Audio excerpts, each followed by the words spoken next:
pues son absolutamente indispensables en esta pandemia, ¿no? Sí, exactamente. Sí, está esto. Nos tiene aquí pegados a la compu. Bueno, vamos a reanudar nuestra cuarta charla y última de la sesión de la mañana. Entonces está con nosotros el doctor Armando Bartra.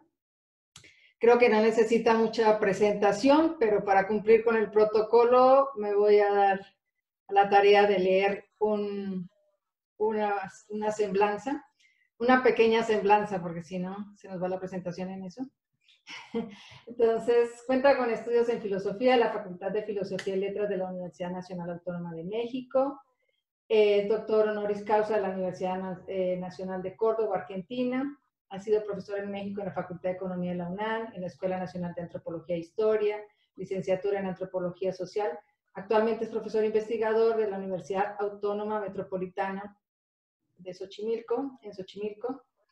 Es fundador y director del Instituto de Estudios para el Desarrollo Rural Maya AC de 1983 a 2007. Fue director. Es autor de unos 30 libros aproximadamente y cerca de 300 artículos periodísticos de análisis y divulgación. Entre sus libros más recientes se encuentra La utopía posible, Tomarse la libertad, La dialéctica en cuestión, El hombre de hierro, Límites sociales y naturales del capital.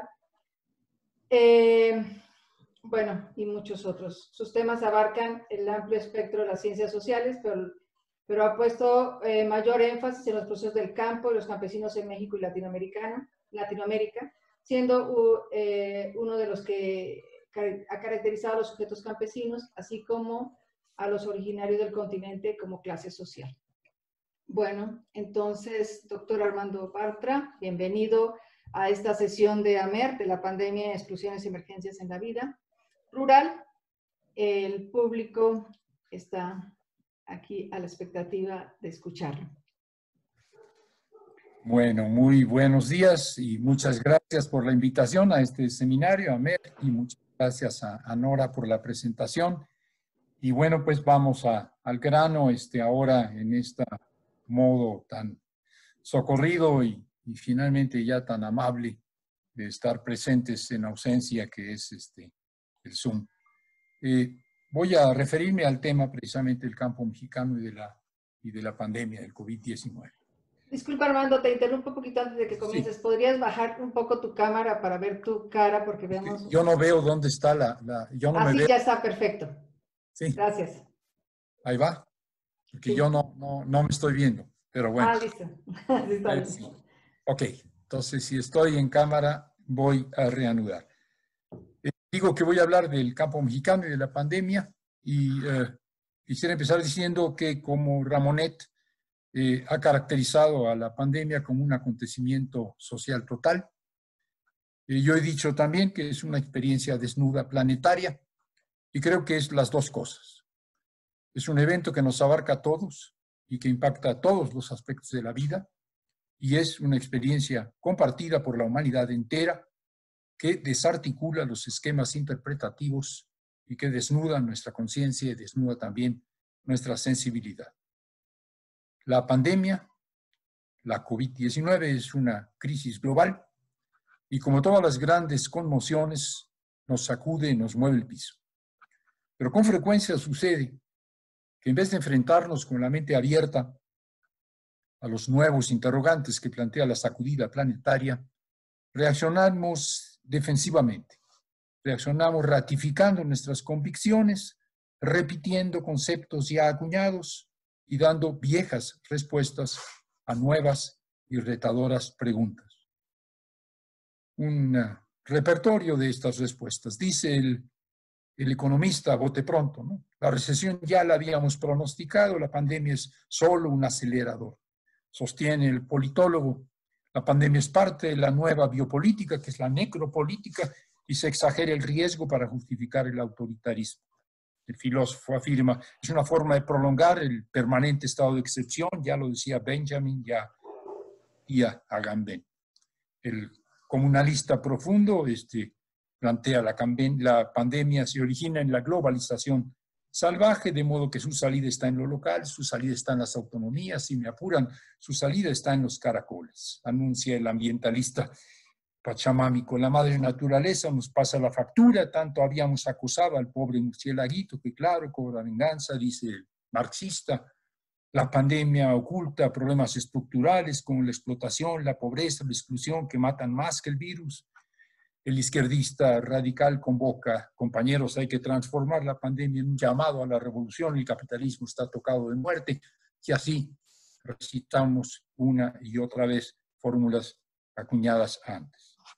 El reflejo reduccionista de los expertos es entendible porque todos tratamos de encontrar y exponer la verdad de cada quien, aunque esta no sea toda la verdad y, en verdad, la verdad más urgente ahora, a la hora de la verdad. Pero creo que necesitamos ya empezar a transitar de las muy pertinentes y necesarias consideraciones epidemiológicas, ambientales, económicas, sociológicas, políticas, que sin embargo ponen filtros disciplinarios entre nosotros y lo que está ocurriendo, a reconocer también lo que esto tiene de inédito para las últimas generaciones, esto que Ramonet, repito, ha llamado un hecho social total y que yo llamo una experiencia desnuda planetaria, porque en estos días todo se mueve y también debieran moverse algunas de nuestras convicciones. Respecto al mundo rural, aunque de momento es difícil generalizar, pues estamos en medio de la pandemia y las cosas están ocurriendo en este momento, me parece que podría ser útil consignar cinco observaciones puntuales, anecdóticas quizás, que quizá, no lo sabemos aún, se transformen en futuras tendencias. Estas observaciones y quizás tendencias es lo que yo veo como un regreso al campo y a lo campesino, una defensa integral del modo de vida campesino, la resiliencia como un concepto cada vez más valioso e importante, el protagonismo del Estado, me parece evidente que se fortalece en esta coyuntura, y la posibilidad de estrategias holistas de recuperación post-COVID. Son temas respecto de los cuales hay algunas observaciones que me permiten aventurar hipótesis. La primera observación: regresa el campo, está de regreso lo campesino, se está fortaleciendo lo campesino en esta coyuntura.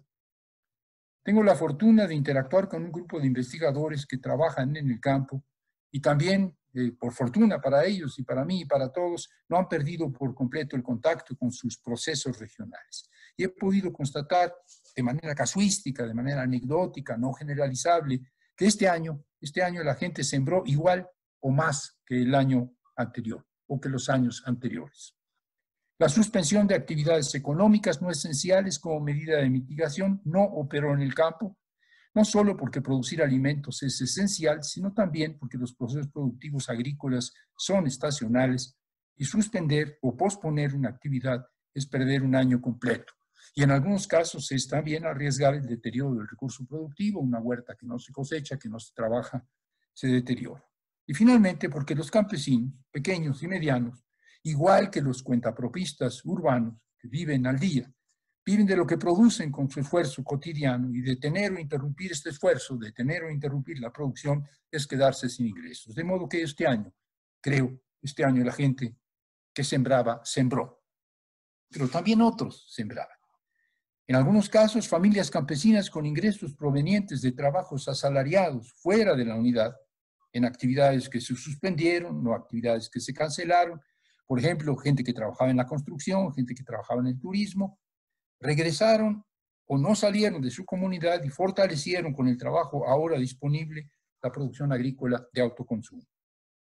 Algunos productores comerciales de bienes no alimentarios, no autoconsumtivos, como sería el caso, por ejemplo, de los caficultores, y esto parece ser que es generalizado, restablecieron o incrementaron su producción de autoabasto para reducir el riesgo de contagio, recurriendo con menos frecuencia a abastecerse a los mercados locales. Individuos o familias de origen rural que vivían o trabajaban en ciudades y que perdieron su empleo en estas ciudades o que perdieron su fuente de ingresos. El golpe en la pobreza de las ciudades de la pandemia ha sido mucho mayor. Gente pues que trabajaba en la ciudad, que vivía de su trabajo en la ciudad y que perdió ese empleo o perdió su fuente de ingresos, regresan a sus pueblos y recrean o restablecen, si no la habían perdido por completo, la economía agrícola que habían abandonado. Hay ejemplos numerosos de esto y no solo en México. Pequeños y medianos agricultores comerciales intensivos que durante la pandemia vieron incrementada la demanda de sus compradores. Estoy pensando, por ejemplo, productores de distritos de riego en Margaritas, en Chiapas, que su demanda, aquellos a quienes abastecen, incrementaron su demanda, tiendas departamentales, y estos, los productores intensivos, los productores comerciales pequeños y medianos, intensificaron aún más las siembras y acortaron los ciclos para aprovechar la bonanza ocasionada por la pandemia.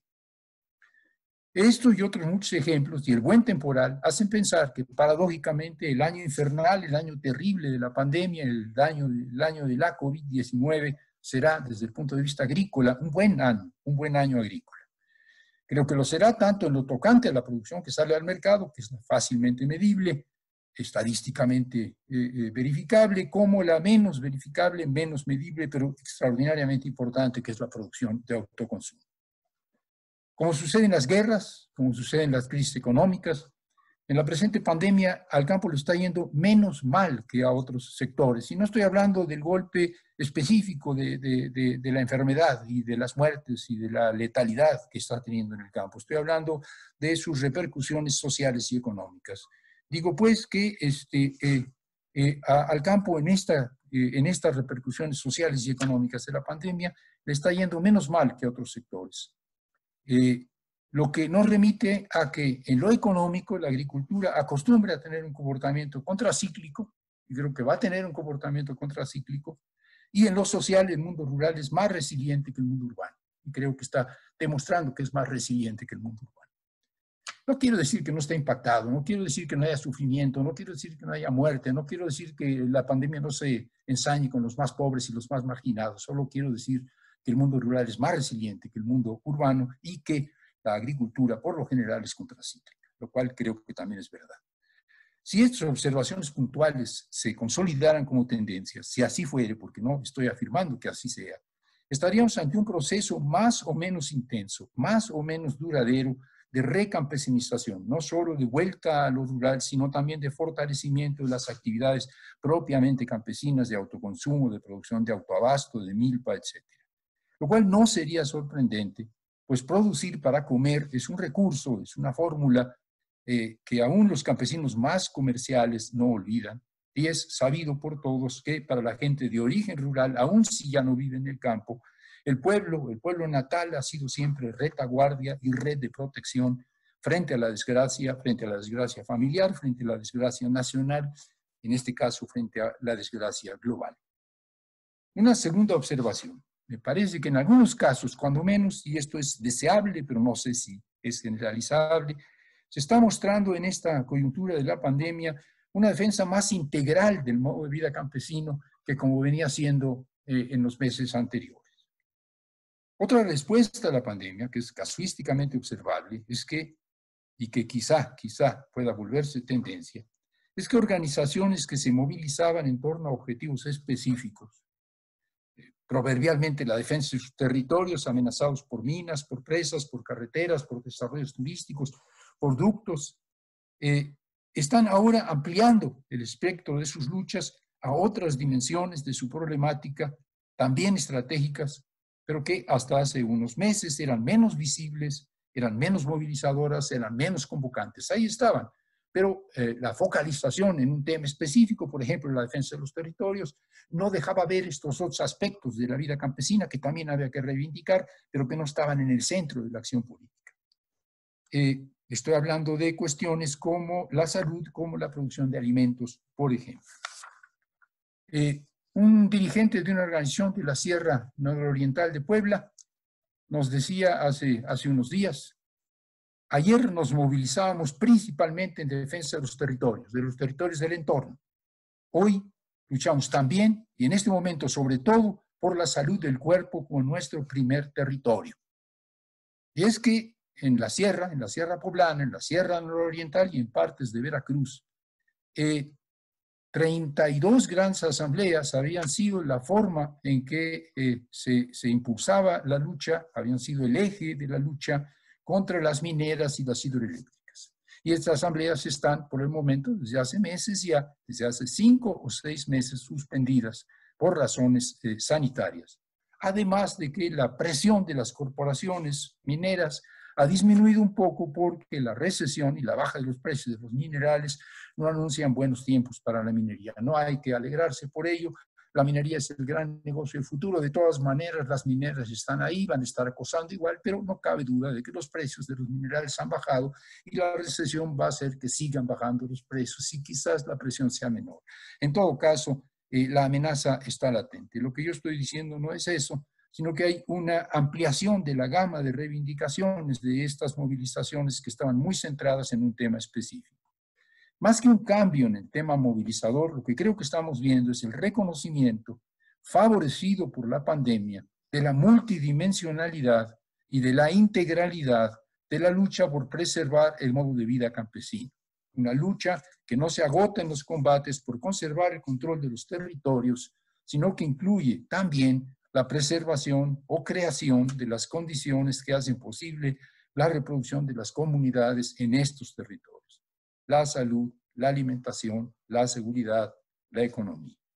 Dicho de otra manera, en algunos casos, la pandemia está siendo más evidente que antes, si es que no lo era, que defender el territorio y solo defender el territorio tiene poco sentido si no se trabaja también y al mismo tiempo por hacer a este territorio habitable, por apropiárselo productivamente. Es decir, que aunque en cada momento haya prioridades, la lucha campesina tiende a ser multilateral, integradora, holista, simplemente porque así es la vida campesina.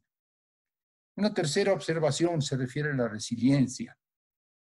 La preservación e incremento de la producción alimentaria y de autoabasto, el ocasional regreso al campo, el creciente reconocimiento de que la defensa del modo de vida campesina debe ser integral, son estrategias de resistencia frente a la adversidad en las que se sustenta la proverbial capacidad de las comunidades rurales para sobreponerse a las contingencias. Esta capacidad está probada, es histórica, de hecho ancestral, una resiliencia que la crisis sanitaria y los severos procesos socioeconómicos provocados por la pandemia están poniendo en primer plano. Hoy más que nunca es evidente que el futuro de todos, depende de nuestra capacidad de recuperarnos de los golpes, de nuestra capacidad de levantarnos de la lona, pues. Y los campesinos, los eternos sobrevivientes, son expertos en resiliencia, son y pueden ser nuestros maestros. Ha dicho el Banco Mundial, ha dicho el Fondo Monetario Internacional, que está habiendo un incremento global del desempleo y de la pobreza como saldo de la recesión. Y este se incrementa porque, como vemos, la pandemia se prolonga. La FAO alertó que la ruptura de las cadenas de suministro de alimentos y la insuficiencia del ingreso de los pobres para comprar comida podría elevar a 1.000 millones de personas la población con hambre. Y esto lo dijo hace ya semanas, de modo que esto podrá incrementarse o se está incrementando ya. La CEPAL prevé que la economía latinoamericana retrocederá más del 10%, sin duda será y bastante más que esto, y con ello el desempleo y la pobreza en el subcontinente. Ya hace unas semanas, el Coneval estimaba que para México habría un decrecimiento económico del 5 o 6%, será mayor, ya es evidente que es mayor, y una pérdida de empleos del 3 al 5%, será mayor. De esto se desprende un incremento de la pobreza específicamente por ingresos, del orden del 7 u 8%, será mayor. Esto es así porque la pandemia se está prolongando. La conclusión es que estamos viviendo un proceso acelerado de empobrecimiento global. En cuanto a nuestro país, dado que en la última década la disminución de la pobreza ha sido de poco menos del 10%, en 10 años un 1% anual se ha reducido la pobreza, estoy hablando de pobreza de ingresos fundamentalmente. Podemos prever que la crisis sanitaria y sus secuelas socioeconómicas nos retrotraerán a la situación de hace 10 o de hace 12 años. Vamos a retroceder en términos de pobreza una década, por ahí, más o menos. Nos vamos a tardar 10 años, otros 10 años, en volver a la situación que teníamos en 2019. ¿Tendremos esos 10 años para hacerlo? ¿O una nueva crisis sanitaria o económica o ambiental nos va a regresar al punto de partida, si no es que más atrás? Estamos atrapados en una situación como la de mítica de Sísifo, de subir una piedra y cuando llega un poquito más arriba de donde estaba, vuelve a caer. No necesariamente, no forzosamente. Pero el problema es, y hoy hay que enfrentarlo de manera más abierta, más clara que antes, el problema es que nuestras políticas sociales habían sido compensatorias de políticas económicas empobrecedoras y excluyentes. Desde su misma fundación, la Secretaría de Desarrollo Social tuvo la tarea de administrar sobaditas y trapitos calientes para compensar algo, un poco, los estragos de la política neoliberal aplicada por la Secretaría realmente poderosa, la Secretaría de Hacienda. Razón por la cual la inclusión económica y social propiciada por los programas sociales ha sido siempre frágil y precaria. Sabemos que es en las comunidades campesinas e indígenas donde se concentran las carencias. Y es plausible, es deseable, es correcto que hacia ellas se enfoquen los programas prioritarios del nuevo gobierno. Programas dirigidos mayormente a zonas marginadas y población marginada y pueblos y comunidades indígenas. Pero habría que preguntarse también si la inclusión económica y social que estas acciones procuran es frágil o es resistente, si se traduce en procesos sostenibles o es precaria, porque el bienestar que en tiempo de crisis recurrentes, si vamos a vivir un tiempo de crisis recurrentes, si ya lo estamos viviendo, el tipo de integración, el tipo de bienestar que necesitamos gestionar tiene que ser un bienestar sólido, un bienestar blindado, un bienestar altamente resiliente. Hechos a la incertidumbre, sobre todo la climática y de algunos siglos a esta parte también la económica, los campesinos son expertos en sortear los males que llegan de improviso. Su fórmula mágica es la multiactividad, el policultivo, lo que en Mesoamérica llamamos milpa. Si los dejan, y no siempre los dejan, los campesinos despliegan aprovechamientos diversificados y complementarios, como lo son las especies que conviven en su parcela. Los campesinos de por acá, si los dejan, hacen milpa. Lo que cuando se puede incluye la parcela con maíz, frijol, calabaza, chile, entreverados, la huerta biodiversa, el acagual, el potrero, el traspatio, la prodigiosa cocina que prolonga el trabajo agrícola. Los campesinos nunca ponen todos los huevos en la misma canasta o tratan de no poner todos los huevos en la misma canasta y tratan de no poner todos los huevos en la misma canasta porque llega la plaga, llega la sequía, llega la caída de los precios y no deja un huevo entero. Esto hacen los campesinos si los dejan, pero de un tiempo a esta parte los dejan cada vez menos, pues el mercado les impone estrategias de monocultivo. Y la economía familiar, lo sabemos, la economía familiar amarrada a un solo producto se vuelve frágil, se vuelve precaria.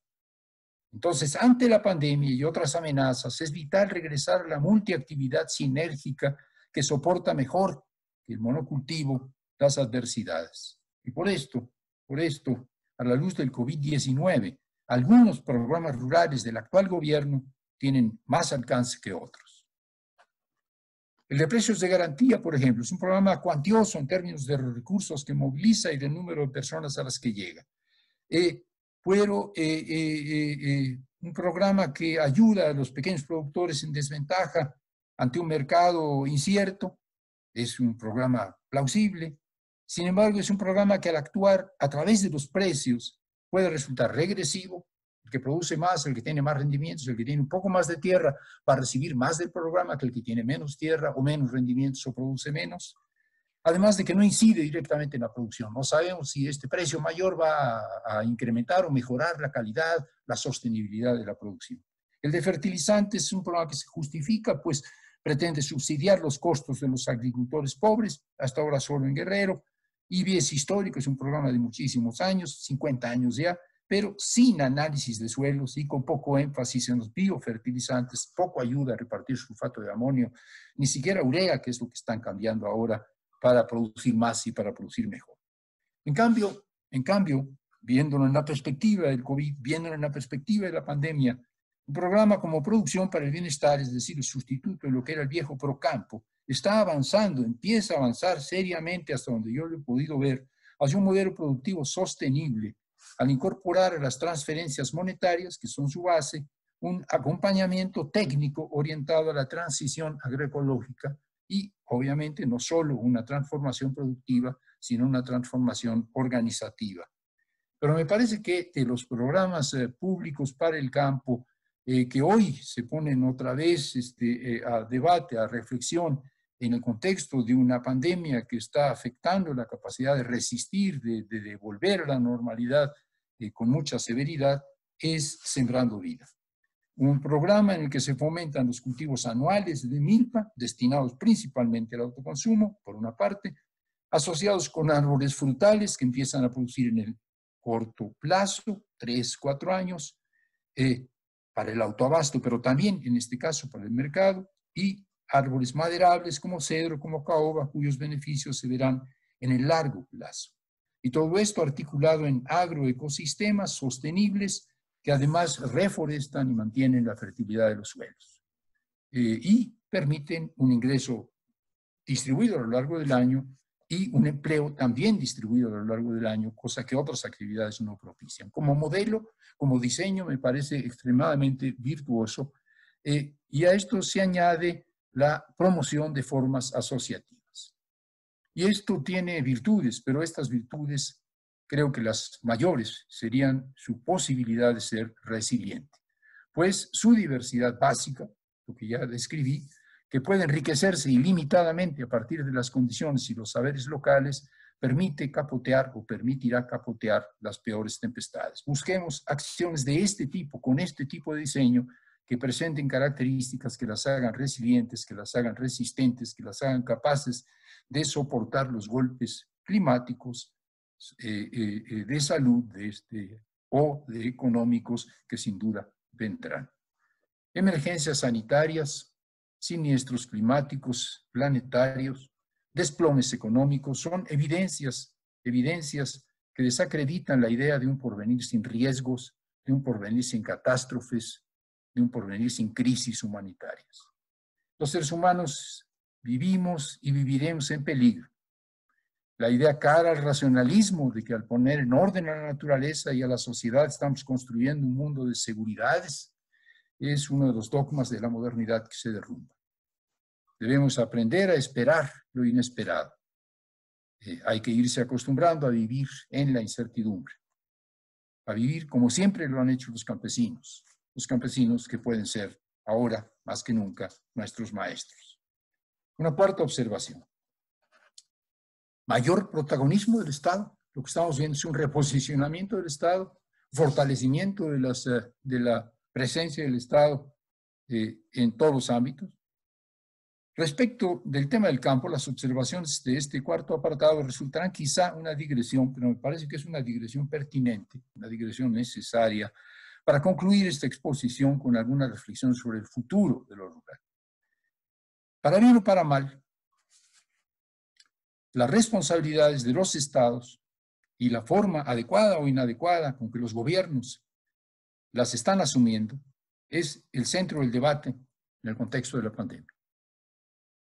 En las crisis surgen ideas nuevas o se hacen tendencia ideas que antes eran débiles.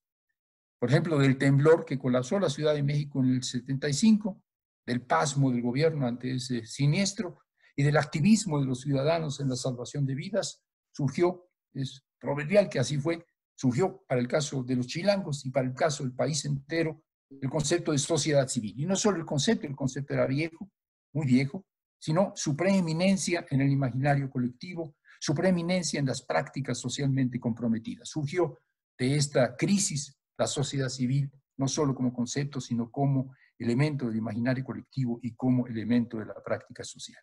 El saldo fue que en el último cuarto del siglo pasado, todos, yo creo que en mayor o menor medida todos, despreciábamos al Estado, despreciábamos a los partidos y despreciábamos a la política, tanto como amábamos a la sociedad, amábamos a los movimientos sociales y amábamos a lo político.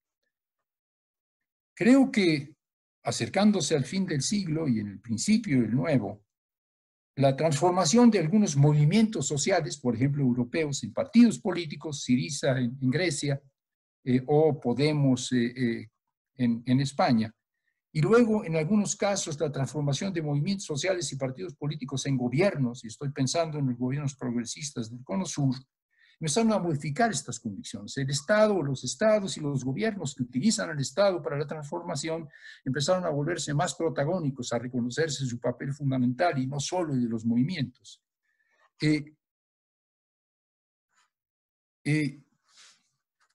Creo que, sin embargo, a pesar de esta nueva visibilidad de los estados, que ya no es tan reciente, a pesar de todo, en el ámbito progresista, en el ámbito de las izquierdas, en el ámbito de una buena parte de la academia crítica, seguimos desconfiando del Estado y con justa razón.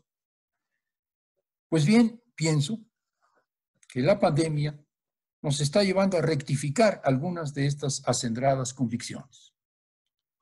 Si en el pasado el activismo ciudadano frente a los desastres puso en primer plano a la sociedad civil, pienso que hoy la clara insuficiencia de las estrategias sociales, civiles y comunitarias para hacer frente al virus, repito, la insuficiencia clara de las estrategias sociales, civiles y comunitarias para hacer frente al virus.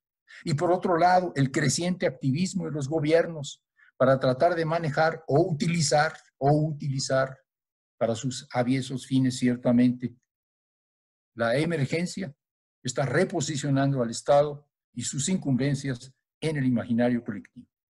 Y aclaro, no es que se demerite lo social, es que en las grandes crisis se hace evidente que sin la operación de instancias centralizadas y de gran escala, simplemente no hay salida. Hoy más que nunca necesitamos gobiernos legítimos, pero a la vez expertos y responsables. Gobiernos que, es evidente, por lo general no tenemos, de modo que habrá que procurarlos.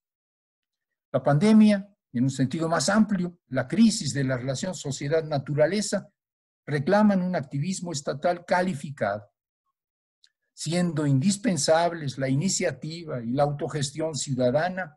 Estas no bastan ni con mucho para hacer frente a turbulencias planetarias como el cambio climático, las pandemias y sus secuelas socioeconómicas.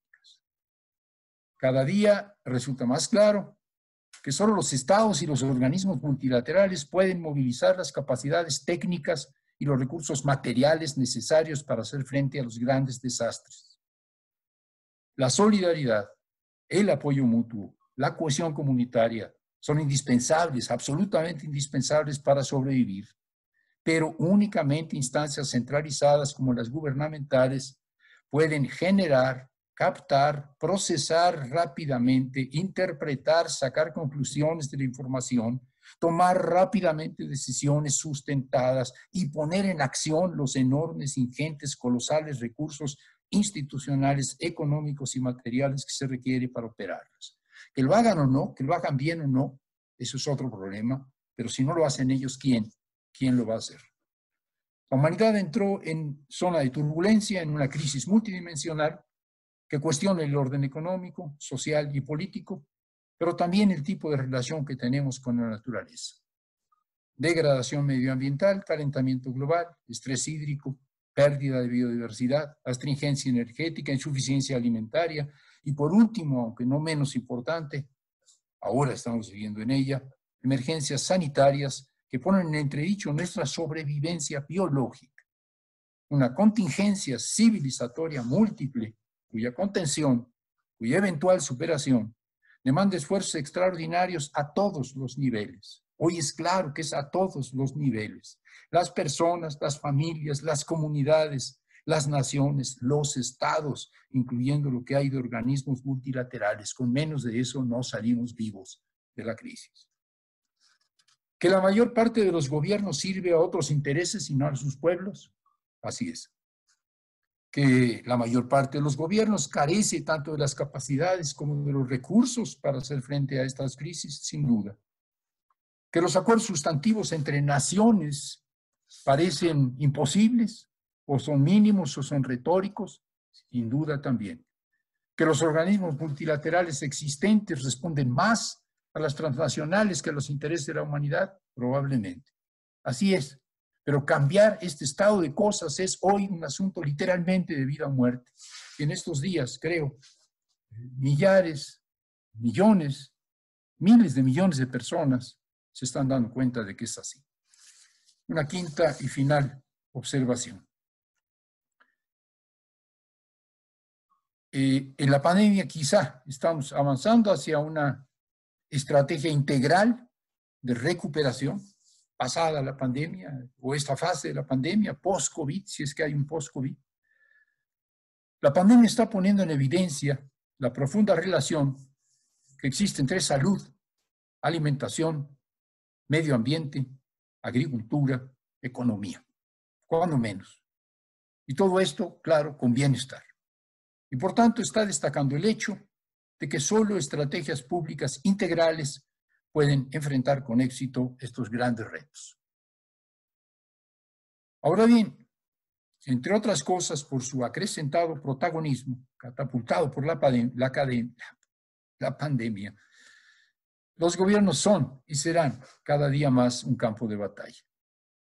Y serán un campo de batalla, están siendo un campo de batalla, deben ser un campo de batalla, nos va la vida en ganar esa batalla, y la batalla que se está dando en el seno de los gobiernos y por lo tanto en última instancia del carácter de los estados, es porque hay dos posibilidades. La ominosa primera es que la imposición de las medidas de contención y mitigación refuerce, como lo está haciendo el autoritarismo, refuerce el control social por la violencia, refuerce modalidades de neofascismo. Esta es una posibilidad, no ya una posibilidad, algo que estamos viendo en muchos países.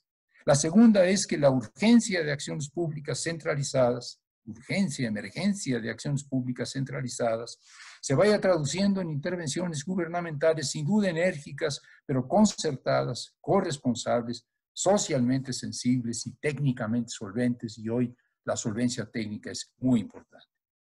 En nuestro continente, Bolivia, el país del golpe de Estado, Ecuador, el país de la traición del señor Lenín Moreno a las políticas progresistas de su antecesor Correa, Bolivia y Ecuador, ilustran muy claramente el endurecimiento del autoritarismo a resultas de la pandemia, y con todas sus implicaciones en las que no voy a entrar en detalles.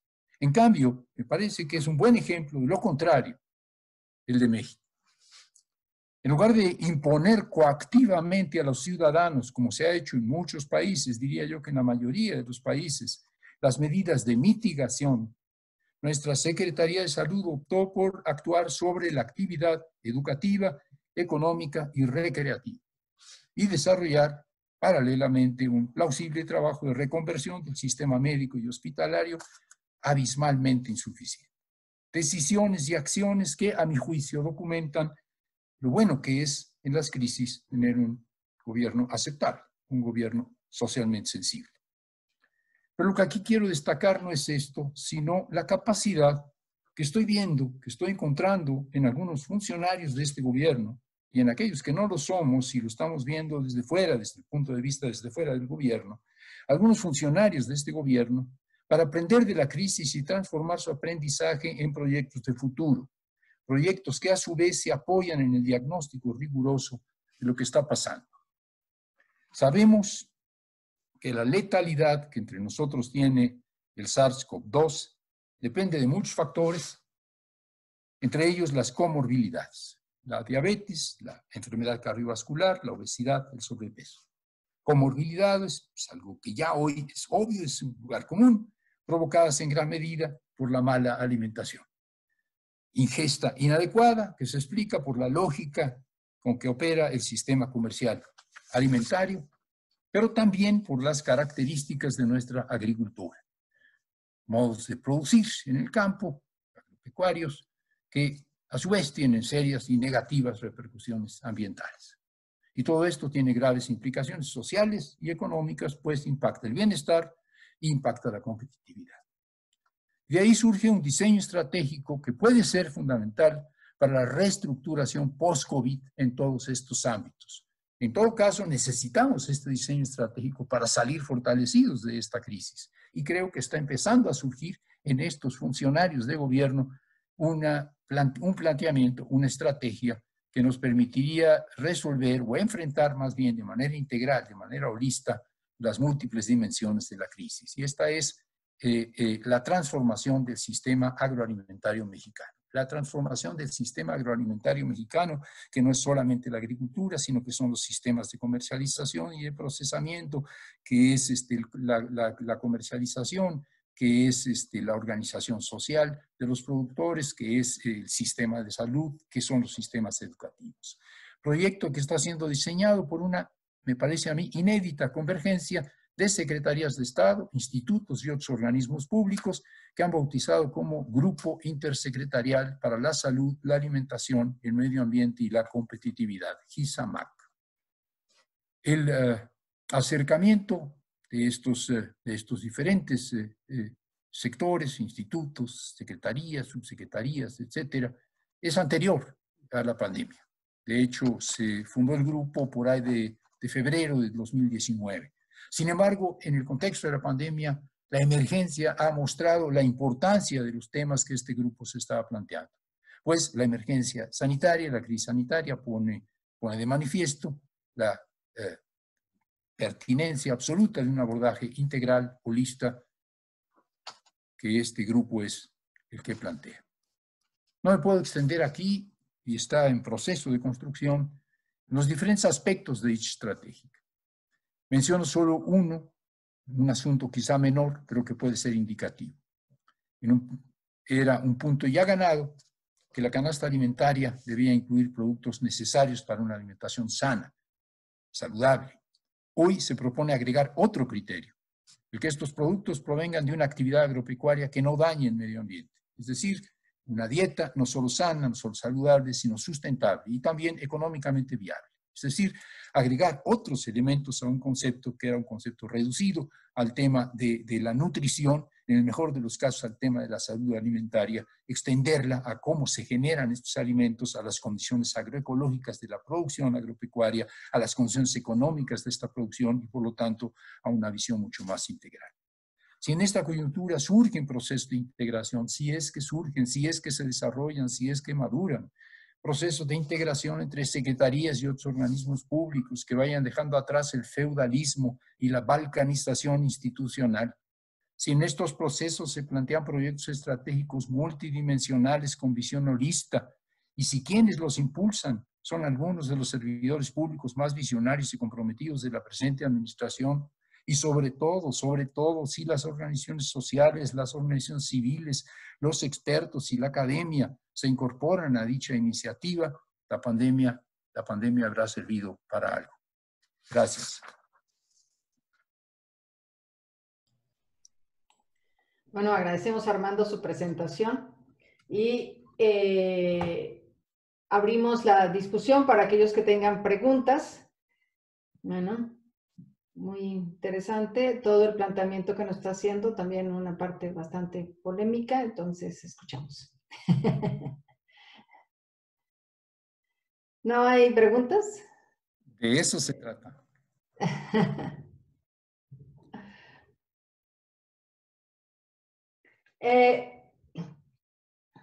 Hay una pregunta aquí, Armando, que dice que si consideras que el turismo indígena comunitario rural es una política pública que beneficia al campo.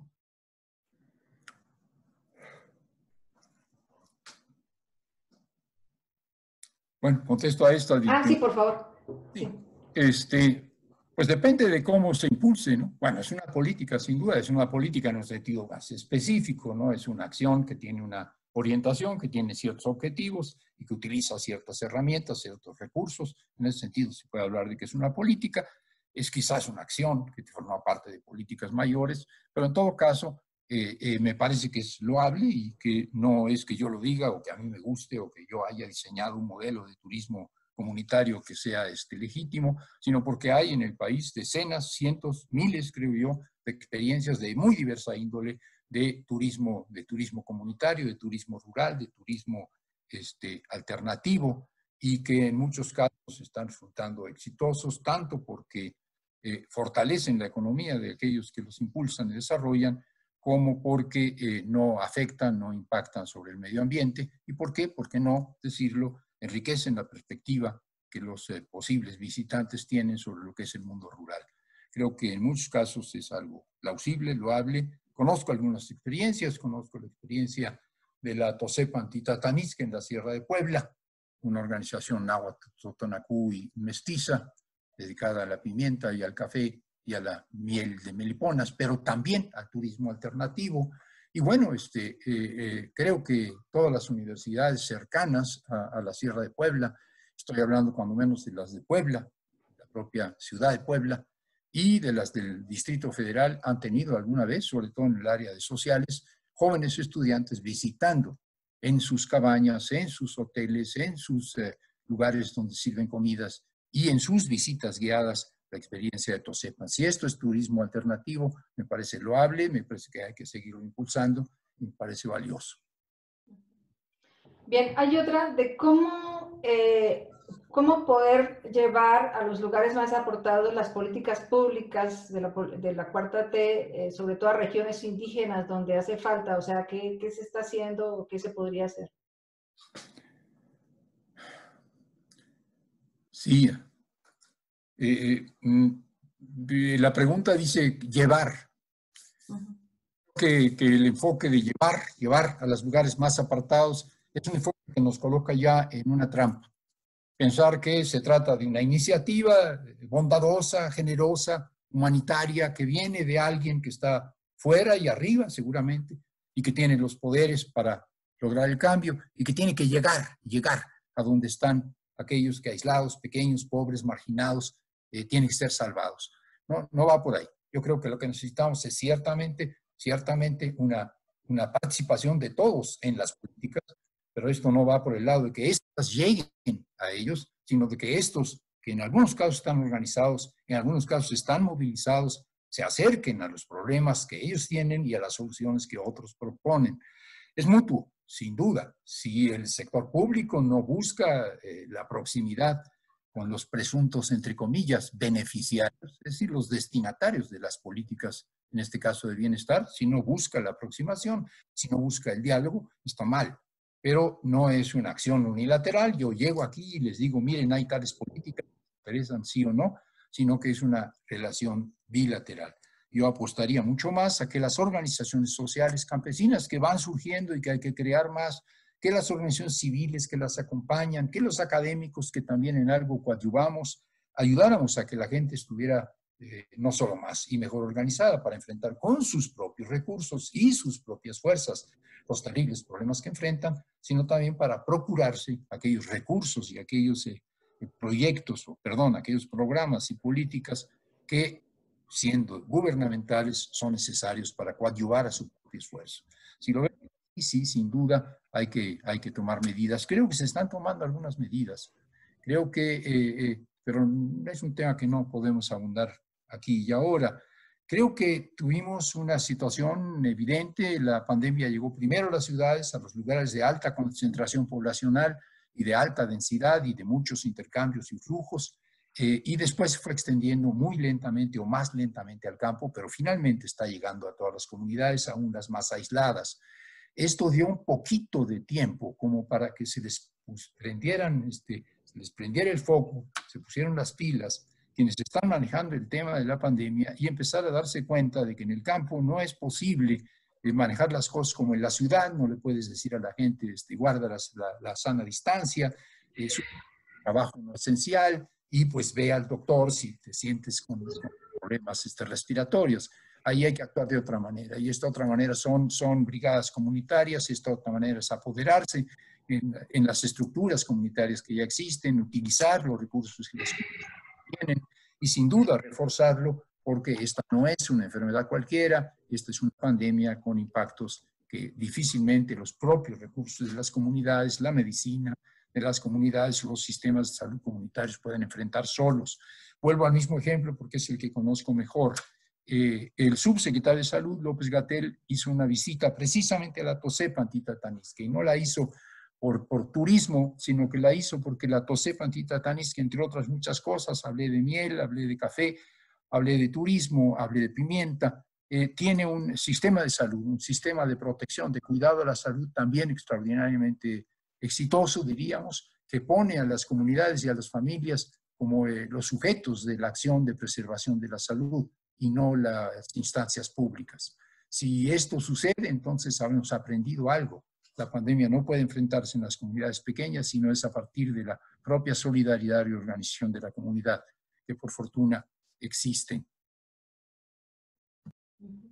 Hay otra pregunta que, bueno, parte de un enunciado, que la transformación del sistema agroalimentario dominante hacia el agroecológico es un modelo en México principalmente al margen institucional, es decir, de parte de los movimientos campesinos y sociales, y que recientemente se observa una pugna dentro del gobierno de la 4T entre quienes apuestan por el modelo agroindustrial y el modelo agroecológico, que conllevó pues a la salida del secretario del Medio Ambiente. La pregunta exacta es, ¿vale la pena en estas condiciones apostar por el Estado? Pues si pensamos que podemos no apostar por el Estado, podemos seguir peleando por una reconversión agroecológica de la agricultura, como lo llevamos haciendo aproximadamente hace 40 años. Cuando menos yo llevo más de 40 años en esto. Y las organizaciones campesinas de las que estoy hablando, la TOSEP Antitatanes, que para volver sobre ellas, son las organizaciones cafetaleras como la CENOC o las organizaciones de productores de granos como ANEC, tienen 30, 40, 50 años dando esta batalla.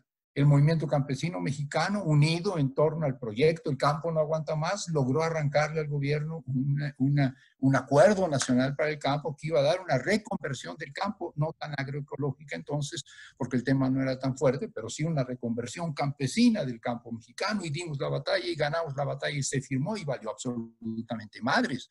Más nos vale que tengamos al gobierno también de nuestra parte, porque si seguimos simplemente en la oposición y en la duda y en la resistencia, seguiremos, y esto es afortunado, resistiendo, porque para eso estamos ahí, pero no lograremos la transformación. Creo que hoy tenemos una oportunidad, la oportunidad de que esta transformación ocurra. Y dice el compañero o la compañera que hay una división dentro del gobierno, chingón. Antes no había división alguna, antes teníamos un gobierno completamente en contra y dábamos la batalla y dábamos la lucha y tratábamos de bajarle recursos y tratábamos de modificar las políticas públicas, y era un gobierno monolíticamente enemigo nuestro. Ahora tenemos un gobierno siquiera dividido entre los buenos y los malos, o los malos y los menos malos, o los buenos y los más buenos, no lo sé. Carajo, utilicemos esta división dentro del gobierno. Y en esta división lo dije sabiendo lo que decía, me parece que algunos de los funcionarios públicos más sensibles, socialmente más sensibles y más comprometidos, están dentro de esta iniciativa de la que yo hablé. Y creo que habría que apostarle a ella. Ojalá que ellos ganen, porque si ellos pierden nos va a llevar peor la chingada de la que de por sí nos está llevando. Ahora, no hay que apostarle a ellos, depende de lo que hagamos nosotros. Y es verdad, absolutamente, esta reconversión agroecológica de la agricultura no es algo que inventó la Cuarta Transformación, no chinguen, es algo que venía desde mucho antes, es algo que veníamos construyendo entre todos y todas desde hace muchos años, y a nivel internacional, y la vía campesina y la chingada. Bueno, hoy se está apropiando el gobierno de un proyecto y lo está llamando así, buena onda. ¿Lo están impulsando? Bien, ojalá que sí. ¿Qué podemos hacer nosotros? Bueno, seguirle la pista, apoyar aquello que nos parezca digno de ser apoyado y no apoyar a ello que no admita nuestro apoyo, nuestra convergencia. Pero el tema que yo planteaba no era solo esto lo hubiera yo podido decir bajo cualquier circunstancia, en febrero, cuando todavía no teníamos la pandemia. En febrero ya surgió esta cosa, GISAMAC, estaba desde febrero. Lo digo ahora porque ahora me parece que es el momento y es la oportunidad, y además es el reto. Es ahora o nunca. Es decir, si no enfrentamos las implicaciones de la... Pues, en México dicen algunos, los catastrofistas y los que buscan sacar raja para pegarle a este gobierno, a costa de lo que fuera. Tenemos una altísima tasa de mortalidad y una altísima tasa de letalidad, es decir, de los que se enferman, muchos se mueren. Pues sí, es cierto, no se puede ocultar. Lo cual, ¿qué demuestra? Pues demuestra que somos una sociedad que en términos de su estructura agroalimentaria y por ende de su salud está jodida. Hoy es cuando esta palanca, la transformación agroecológica, no solo de la agricultura, sino de todo el sistema agroalimentario es fundamental. Y esto implica también modificación de los planteamientos económicos. Es bueno que ahí esté en GISAMAC, estén funcionarios que están empujando fuerte de la Secretaría de Economía, no de Hacienda. Los de Hacienda siempre han sido los duros, pero Economía sí está ahí. Y sin los funcionarios de Economía no hubiera salido, por ejemplo, algo que es importante, no es la gran batalla de la historia, pero carajo es importante, que es el etiquetado frontal de los productos chatarra. hay que dar esas batallas. La batalla por el etiquetado frontal de los productos chatarra es una batalla importante y se dio gracias a la convergencia de estos funcionarios que incluyen gentes de la Secretaría de Economía, que incluyen gentes de Bienestar, que incluyen gentes de Saber, que incluyen gentes de Semarnat. Y discrepo de la idea de que la salida de Toledo se debe a esta confrontación. Creo que no, creo que se debe a otras razones, pero en todo caso yo esperaría que no haya sufrido una derrota la corriente que dice estas políticas, las nuevas políticas públicas de este gobierno, o son ambientalmente sostenibles, o son ambientalmente responsables, o no van. Y se requiere entonces una enérgica postura dentro del aparato del Estado que reivindique la sustentabilidad y el respeto al medio ambiente de sus políticas. Si esta la representó, no me queda ninguna duda, Víctor Toledo, y por algunas razones que incluyen factores de salud que todos conocemos o conocíamos, que estas continúen. Espero que así sea con una compañera, a la que también conozco. Otra vez sale José Pantita Tanisque, que es María Luisa Albores, que precisamente viene de esa organización. Ya veremos qué puede hacer la Secretaría. En todo caso, en este momento la coordinación del GISAMAC está en esa Secretaría, está en la Secretaría de Medio Ambiente. Pues es un tema que hay que seguir discutiendo, solo creo que hay que seguirle la pista. O sea, hay que seguirle la pista más hoy en que el protagonismo de los estados en el mundo y la pelea por los estados y por la dirección que lleven los gobiernos está haciéndose de vida o muerte. Hay otra pregunta. Los programas agroalimentarios están promoviendo la organización de las comunidades. Y en conciso, la pregunta es, ¿las comunidades están dispuestas o preparadas para trabajar de manera organizada para desarrollar proyectos productivos como han tenido antecedentes organizativos como la TOSEPAN? Perdón, una vez más. Sí, por un lado, ciertamente, estos programas incluyen en el acompañamiento técnico los que lo tienen. Estoy hablando, por ejemplo, de Sembrando Vida, que es bienestar, y de Producción por Bienestar, que es Saber. Tienen acompañamiento técnico, los dos, importante, muy importante. Binomios, además. Un binomio significa dos técnicos, un técnico productivo, un técnico agropecuario y un técnico social. O sea, alguien que coadyuva a la organicidad social del proyecto y otro que coadyuva a la pertinencia técnica del mismo. Y esto está bien, y hay escuelas, y hay... Pero la idea de que los programas del gobierno van a organizar a los campesinos es una idea insostenible. El gobierno no organiza a la sociedad, nunca ha organizado a la sociedad. Y si organiza a la sociedad, lo organiza corporativamente, clientelarmente, y lo organiza quizás como una sociedad movilizable por consignas fascistas, ¿no? En las mejores intenciones de organizar la sociedad mexicana por parte del gobierno, sin duda fueron las del general Cárdenas, el general Lázaro Cárdenas del Río, y la política del gobierno de Cárdenas en la segunda mitad de los años 30. Cárdenas creía que se podían organizar los ejidos colectivos, que se podían organizar los sistemas rurales, que se podía organizar a la gente para construir lo que ellos llamaban en ese momento, impulsados por chapingueros, las haciendas sin hacendados. Los ejidos colectivos todos valieron madres, y no solo porque las políticas después de Cárdenas fueron políticas anticampesinas, sino también porque eran impuestos, porque eran forzados, porque venían de arriba, eran una receta pues gubernamental. Me parece que lo peligroso de algunos de estos programas es la receta gubernamental de cómo debes organizarte para operar de estos, por ejemplo, estas plantaciones de frutales, de maderables y de milpas combinadas. Debes hacer una cooperativa así, deben ser tantos miembros y estos deben coordinarse con otros. Esto no funciona. Yo estaba teniendo una discusión hace unos días, pública además, era un seminario abierto con gente de Saber que decía, el modelo que nosotros tenemos en Saber en cuanto a lo que es producción para el bienestar no es un modelo no es una idea de una receta organizativa, sino la flexibilidad de apoyar la organización de la propia comunidad. Pues creo que este es el debate, creo que hay que apoyar la organización de la propia comunidad, y estoy convencido de que las comunidades son capaces de organizarse, que las comunidades son capaces, si no lo fueran, no estarían todavía ahí resistiendo de enfrentar la adversidad a través de la autoorganización.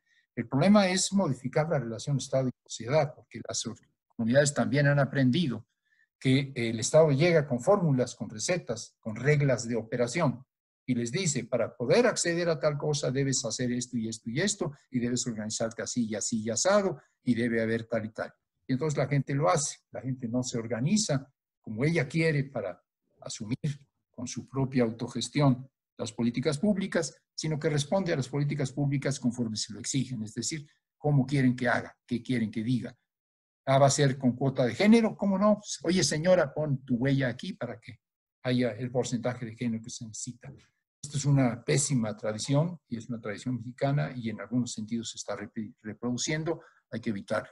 No puede llegarse a organizar a las comunidades, y mucho menos llegar a organizar a las comunidades con recetas. Sí se puede apoyar la organización que ya existe, sí se puede impulsar la organización y hay que hacerlo, sí se puede estimular la organización, capacitar a aquellos que tienen responsabilidades dentro de la organización y necesitan conocimientos mayores, pero no sustituir la iniciativa de la comunidad. Creo que la pandemia está ayudando a que la gente se movilice, no siempre para bien, a veces cometen errores porque se resisten a creer que lo que está diciendo el gobierno es cierto, que en este caso lamentablemente es cierto, pero la gente se está autoorganizando y esto es el mayor potencial. La sociedad organizada es la fuerza de la cuarta transformación si es que alguien quiere creer en la cuarta transformación, no la beligerancia del gobierno, sino la capacidad de la sociedad organizada para cachar estas iniciativas gubernamentales y hacerlas propias. Por ahí va. Hay una cuestión ahí, Armando, y es frente a muchas resistencias que todavía existen, bueno, dentro del gobierno, dentro de la sociedad, muchas de estas cosas prácticas que tú mismo estás mencionando, prácticas que no son muy buenas, prácticas corruptas, que todavía se siguen dando y que, bueno, que participan todavía del gobierno y participan a nivel operativo y que se plantean y que también eso hace que pues todavía muchos campesinos y mucha gente siga pensando de la misma manera y vea las formas de relación con el Estado desde la misma perspectiva, ¿no?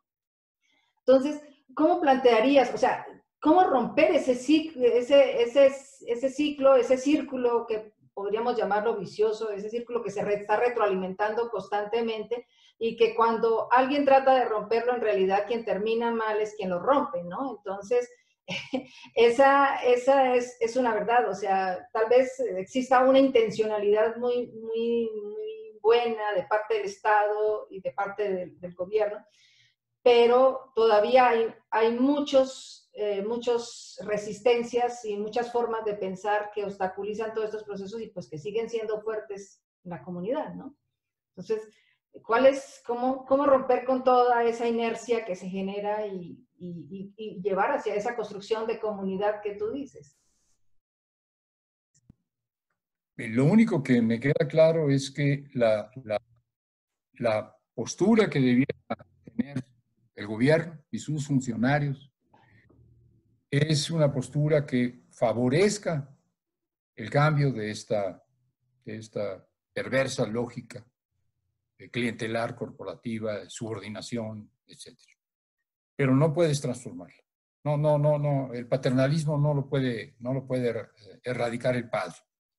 Es como el patriarcado y el sexismo, pues no lo vamos a eliminar nosotros, ¿verdad? Los varones, los machines, ¿no?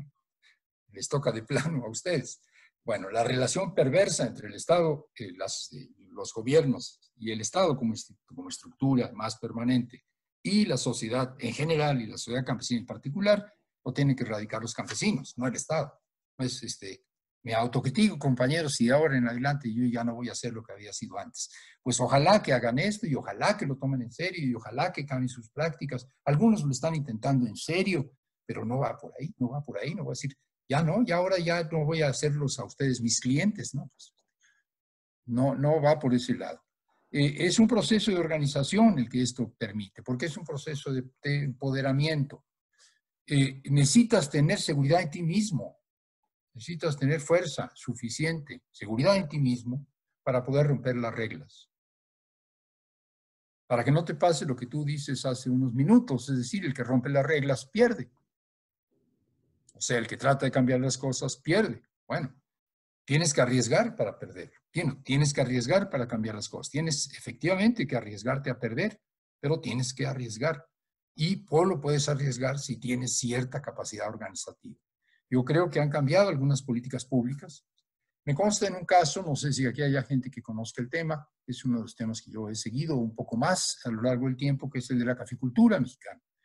Los caficultores mexicanos, mayormente campesinos, buena proporción de ellos indígenas, buena parte de ellos, la mayor parte de ellos productores de café de sombra, una parte significativa productores de café orgánico, y muchos de ellos organizados y conectados con los mercados internacionales, han tenido desde hace décadas, no es algo nuevo, desde los fines de los años 80, en los 90 y en los 20 años que llevamos del nuevo milenio, una claridad en cuanto a las políticas públicas. Ellos saben lo que necesitan, ellos saben lo que hace falta, ellos saben lo que debe de ser, y lo han negociado con diferentes gobiernos una y otra vez, con más éxito, con menos éxito.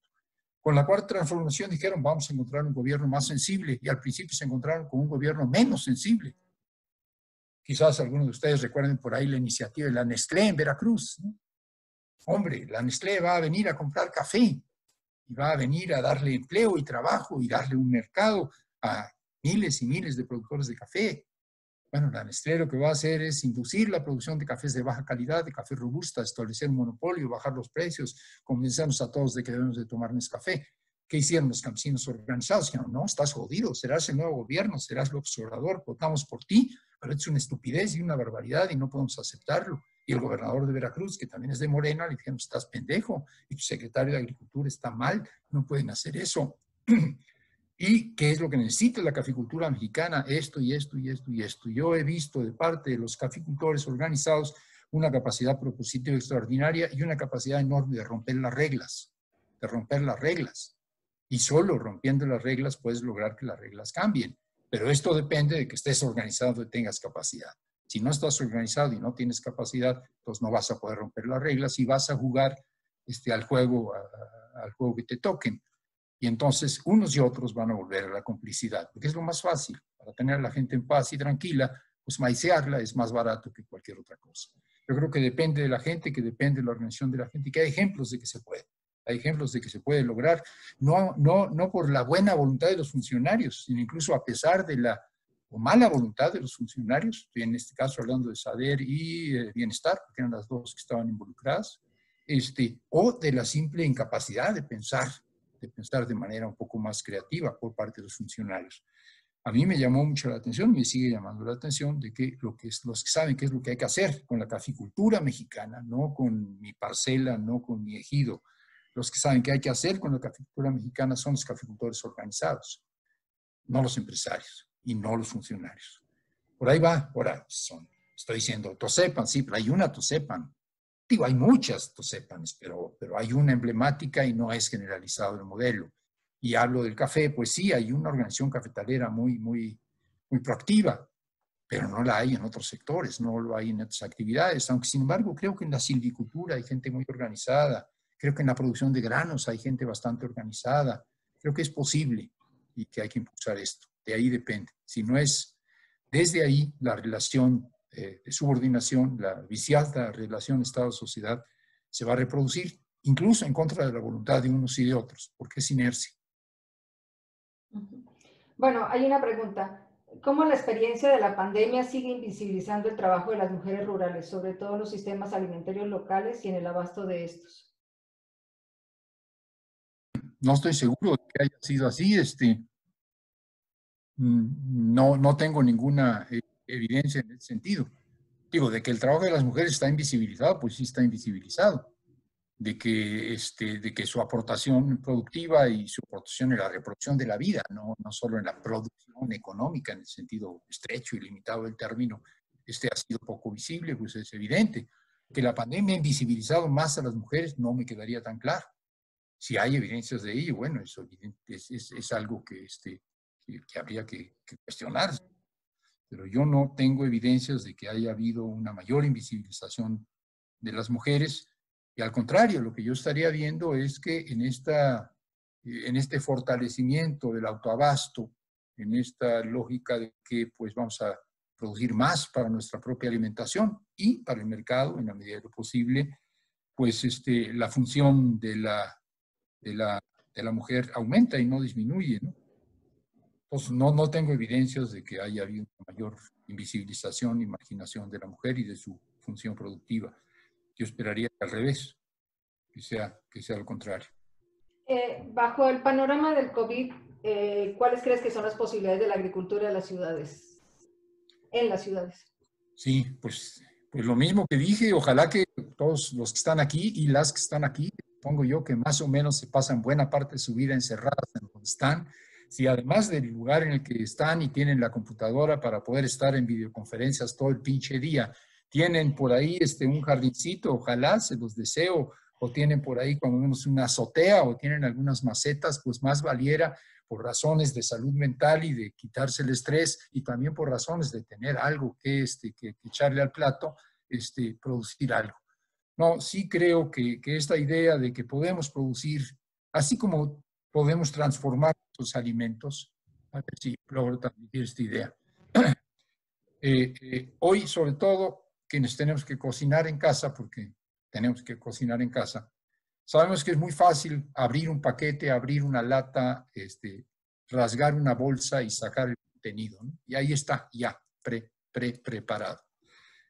Así nos han instruido, así lo hemos aprendido y como no tenemos tiempo, pues así lo hacemos. Pero sabemos que se pueden producir nuestros propios alimentos a partir de materias primas, a partir de insumos saludables, aunque sea con un poco más de trabajo, pero con mayor calidad nutricional y con mayor satisfacción cultural.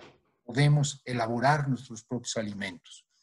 De ahí a pensar que podemos, algunos más que otros menos, que en algunos lugares más y en otros menos, producir cuando menos una parte de nuestros alimentos, no hay más que un pequeño paso. Si tú vas a guisar tus alimentos, pero puedes producir tus hierbas de olor, bueno, pues produce tus hierbas de olor. Si puedes producir jitomates en el balcón de tu casa, yo tengo un amigo diseñador que está trabajando frente a su computadora toda la vida y que produce tomates y chiles en el balcón de su casa en la colonia Roma, en la Ciudad de México.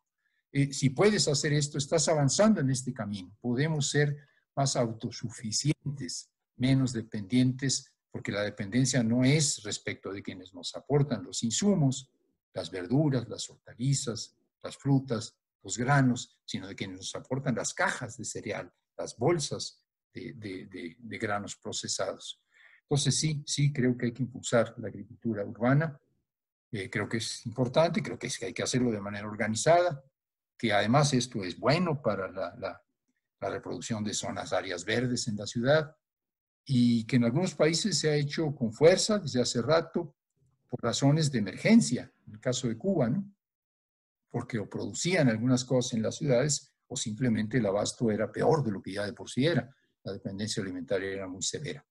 Yo esperaría que esto se desarrolle no solo porque cumpla la función de complementar nuestra producción de alimentos, nuestro acceso a los alimentos, sino también por razones de otra índole, culturales y de realización propia. Pero creo que es más sencillo pensar que tenemos un entorno, y este entorno son comunidades rurales, sobre todo en el sur de la ciudad, que están produciendo una parte de los alimentos que en la ciudad se consumen, que en alguna época alimentaron la gran metrópoli que era Tenochtitlan, ¿no? a fuerza de las chinampas. Bueno, hoy están ahí produciendo hortalizas, están sobre todo produciendo hortalizas, produciendo algunos granos, produciendo amaranto, produciendo algunas frutas, produciendo plantas. El consumo de estos bienes directo, dado que hay proximidad, creo que es excelente. Perdieron parte de su mercado, algunos productores de Xochimilco en particular, perdieron parte de su mercado y además tenían temor de ir a la central de abastos por aquello de que la central de abastos se volvió un foco importante de transmisión del coronavirus, del SARS-CoV-2. Y entonces empezaron a buscar alternativas directas y hoy, que yo sepa, están comercializando de manera directa en puntos de venta, en lugares públicos o casa por casa. Creo yo que la pandemia está ayudando para que la gente busque que sus alimentos sean frescos y se produzcan más cerca de su casa. Si puede ser en su azotea o en su jardín, mejor, pero si no, más cerca de su casa, que sea de Xochimilco y no que sea de Sonora, de Sinaloa o de Europa. Bueno, aquí hay uno que más que ser una pregunta es un comentario que dice que uno de los problemas grandes que tiene el programa Sembrando Vida, donde vive Daniel, que es quien habla de Daniel Férico, que nos presenta, es, ha sido la formación de los técnicos que mencionas como extensionistas, no más que como agroecólogos, que atropellan los saberes de los aún, de los y aún más de los campesinos y las campesinas, de modo que no funciona como un diálogo de saberes de una comunidad que busca aprender conjuntamente, sino como una tensión permanente de descalificaciones mutuas. Además, muchos campesinos entraron al programa por el interés del dinero que por el interés del dinero que por la reforestación como estrategia de gestión de salud agroalimentaria.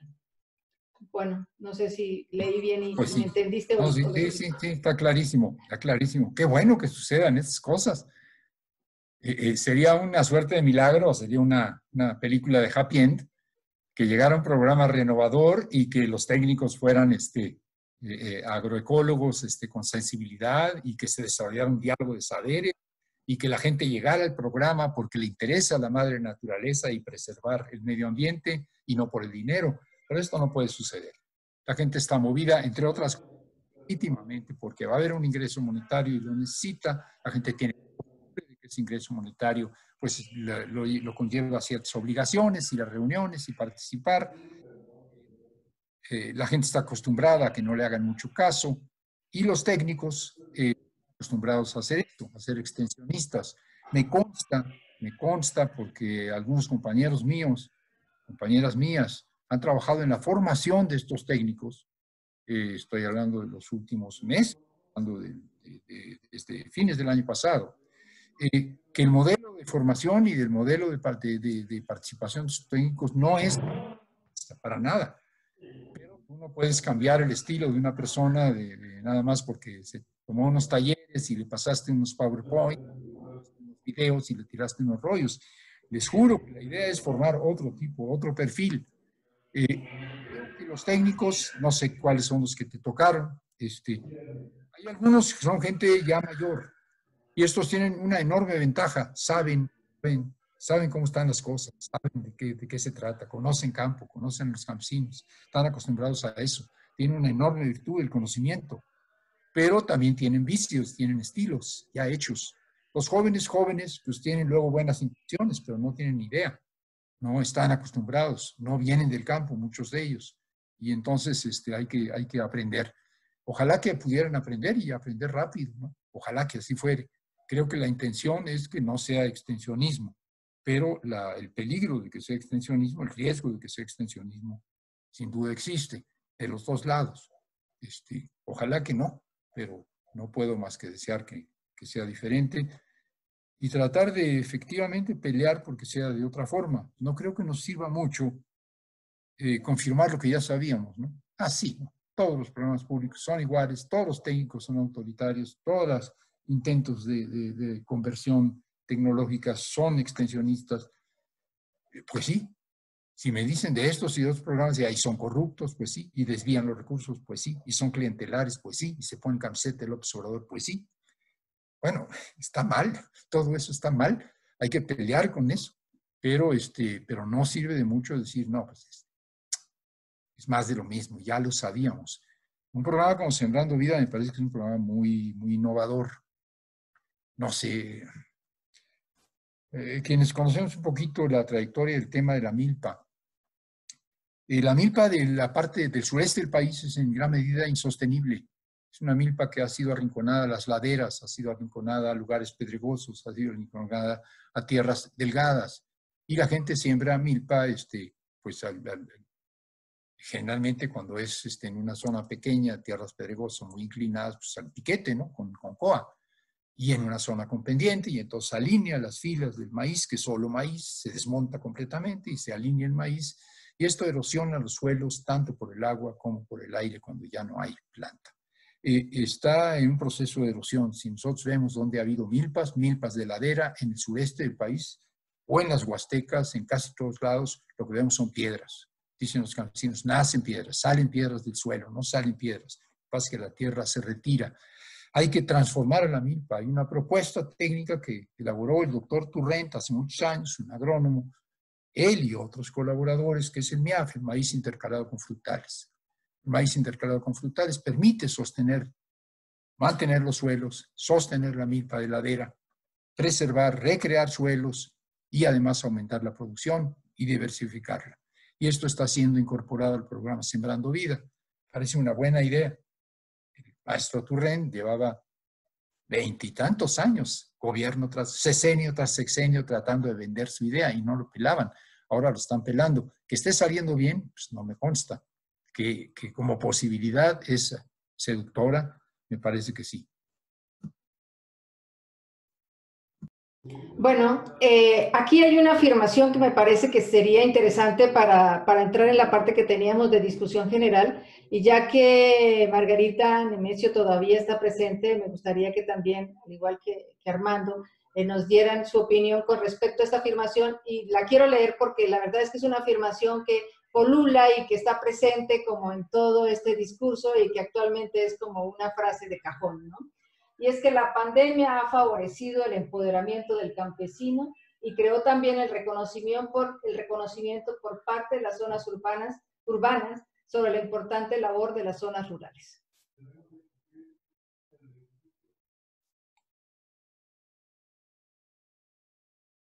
Ni me oigo.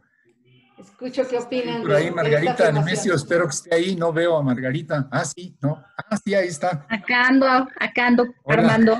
Hola. Hola. Hola, Me da hola. mucho gusto verte. Ya sabía que iba a estar ahí, pero no te distinguía. Pues no sé si quieres responder a esa afirmación. Adelante. Después de ti, Armando. No, de ninguna manera. Así me plagio la respuesta. A ver, bueno, pues estoy de acuerdo, pero si nos puedes repetir la fórmula, Nora. Sí, a ver, dice, la pandemia ha favorecido el empoderamiento campesino y creó también el reconocimiento por parte de las zonas urbanas sobre la importancia de la labor de las zonas rurales. Mi respuesta sería sí. Esto es una afirmación, no es una pregunta, ¿no? Y como afirmación yo diría sí. Yo traté de que mi exposición fuera en ese sentido. Creo que los campesinos han comprobado que su actividad es una actividad sustantiva, que de ellos depende la vida y que de ellos depende en primera instancia su propia vida, es decir, su propia autoalimentación. Si los campesinos no se alimentan a sí mismos, los que tienen una parcela y la cultivan, porque hay quienes viven y trabajan en el campo y no pueden alimentarse a sí mismos, son jornaleros o jornaleras, pero que quienes tienen la posibilidad de producir, pueden producir sus propios alimentos, pueden producir alimentos para el consumo local, pueden y deben hacerlo, pueden incrementar su producción alimentaria porque ésta tiene necesidades y mercado, y que este mercado puede ser un mercado más directo, más cercano, más corto. Y que se está reconociendo por parte de los que no somos rurales esta importancia de lo rural. No lo veo tan claro, pero yo diría que sí, yo esperaría que sí.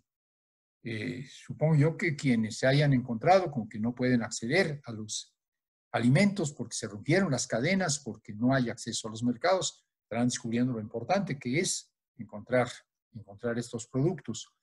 Quizás yo esperaría que esto se fortaleciera, no solo porque la gente de ciudad reconociera el valor o los valores que aporta el campo, todos los trabajadores del campo, porque va a hablar Margarita, incluyendo aquellos que no tienen tierra y no trabajan o no trabajan su propia parcela, sino que son los que levantan las cosechas de este país, que son los jornaleros y las jornadas agrícolas. Todos aquellos que trabajan en el campo, trabajan por cuenta propia o trabajan como asalariados, son absolutamente fundamentales. Yo espero que esto se vea más claramente si van modificándose los hábitos de consumo. Si tú compras cereales en una caja de cartón con un procesamiento industrial detrás muy intenso, si tú compras los frijoles en una bolsa de plástico y vienen precocinados, si tú compras las harinas preelaboradas, no hay ahí una visibilización de los campesinos, salvo que se les ocurra a las empresas comerciales utilizar a los campesinos como emblema y entonces poner a un indio con plumas y taparrabo para comercializar su producto, y esto no tiene ningún sentido. creo que en la medida en la que empecemos a buscar productos frescos, en la medida en que empecemos a buscar productos no solo frescos, sino productos sanos, en la medida en que empecemos a preocuparnos si hay demasiada química en las frutas que estamos comiendo o no la hay, en la medida en que podamos preguntarnos cuánto tiempo tienen esos frijoles y cuántas horas me va a costar hervirlos. 4 horas, carajo, tienen 5 años estos frijoles, podría yo conseguir frijoles del año.